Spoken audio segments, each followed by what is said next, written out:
Hi friends, welcome back to ಜನಜೇಸ್ kitchen. ನಿಮ್ಗೇನಾದರೂ ನಮ್ಮ ಚಾನಲ್ ಇಷ್ಟ ಆದರೆ ಲೈಕ್ ಆ್ಯಂಡ್ ಸಬ್ಸ್ಕ್ರೈಬ್ ಮಾಡಿ. ಫೇಸ್ಬುಕ್ಕಲ್ಲಿ ನೋಡ್ತಾ ಇದ್ದರೆ ಫಾಲೋ ಮಾಡಿ.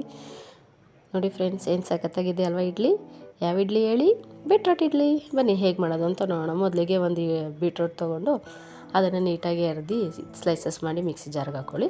ಹಾಗೆ ಖಾರಕ್ಕೆ ತಕ್ಕಂಗೆ ಹಸಿಮೆಣ್ಸಿನ್ಕಾಯಿ ಮತ್ತು ಶುಂಠಿ ಹಾಕ್ಕೊಂಡು ಒಂದು ಸ್ವಲ್ಪ ಲಿಟ್ಲ್ ನೀರು ಹಾಕ್ಬಿಟ್ಟು ನುಣ್ಣಗೆ ಪೇಸ್ಟ್ ಮಾಡ್ಕೊಳ್ಳಿ. ಈಗ ಇದನ್ನು ರೆಡಿ ಇರೋ ಇಡ್ಲಿ ಬ್ಯಾಟರ್ಗೆ ಆ್ಯಡ್ ಮಾಡ್ಕೊಳ್ಳಿ.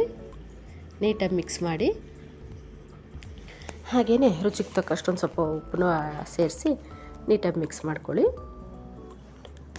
ಕಲರ್ ನೋಡಿ ಫ್ರೆಂಡ್ಸ್, ಏನು ಸೂಪರಾಗಿ ಬಂದಿದೆ ಅಂತಲ್ಲ. ಮಕ್ಕಳಂತೂ ತುಂಬ ಇಷ್ಟಪಟ್ಟು ತಿಂತಾರೆ, ಹಾಗೆ ದೊಡ್ಡವ್ರಿಗೂ ಕೂಡ ಇಷ್ಟ ಆಗುತ್ತೆ. ವೆರಿ ಹೆಲ್ದಿ ಕೂಡ. ಬೀಟ್ರೋಟ್ ತಿನ್ನೋಕೆ ಹಠ ಮಾಡೋ ಮಕ್ಳಿಗಂತೂ ಇದು ಒಳ್ಳೆ ಐಡಿಯಾ ಅಲ್ವಾ? ನೀವು ಮಾಡಿ ಮಕ್ಳಿಗೆ ತಿನ್ನಿಸಿ. ಈಗ ಇಡ್ಲಿ ಪ್ಲೇಟ್ ತೊಗೊಳ್ಳಿ. ಇಡ್ಲಿ ಪ್ಲೇಟ್ಗೆ ಆಯಿಲ್ನ ನೀಟಾಗಿ ಗ್ರೀಸ್ ಮಾಡ್ಕೊಳ್ಳಿ. ಆಯಿಲೆಲ್ಲ ಗ್ರೀಸ್ ಮಾಡಾದಮೇಲೆ ಈ ರೆಡಿಯಾಗಿರುವಂಥ ಇಡ್ಲಿ ಬ್ಯಾಟರ್ನ ಹಾಕ್ಕೊಳ್ಳಿ. ಈಗ ಇದನ್ನು ಒಂದು 20 ನಿಮಿಷ ಸ್ಟೀಮಲ್ಲಿ ಕುಕ್ ಮಾಡ್ಕೊಳ್ಳಿ.